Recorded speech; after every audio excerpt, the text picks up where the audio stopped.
ஏதாவது பேசும்போது அவங்களுக்கு பேசுறது பொய்ன்னு தெரிஞ்சா நீ சொல்லு உண்மையா சொல்லும்போம். அது சாங்க சொல்லிடுவோம். சத்தியம் சொல்லுன்னா நீ செக்காயிடும். அந்த வார்த்தைக்கு ஒரு பயம் இருக்கும்.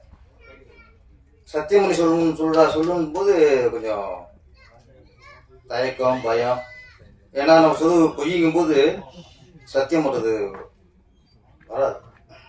அந்த வார்த்தை ஒரு காலத்தில் பயம் இருந்துச்சு சத்தியம்னா. அப்போ சொல்லுவாங்க அவனுக்கு சத்தியம்னா சக்கரை பொங்கல்பாங்க. இந்த பொய்யா சொல்லுவாங்க. இல்லை எல்லாம் சத்தியம் சொல்லுவாங்க. அம்மாவோட சத்தியம் குழந்தை சத்தியம் வாங்க பொய் சொல்லுவாங்க.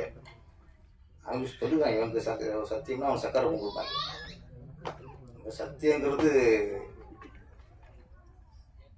ஆமாம். படிக்கிற காலத்தில் உங்களுக்கு அவருக்கு யாருக்கும் தேட்டர் மட்டும் ஞாபகத்துக்கு இருக்குது. சத்தியம் தேட்டர் மட்டும் ஞாபகத்துக்கு வருது. எங்களுக்கு வாழ்க்கை ஞாபகம் வருது, அவருக்கு தேட்டர் ஞாபகம் வருது.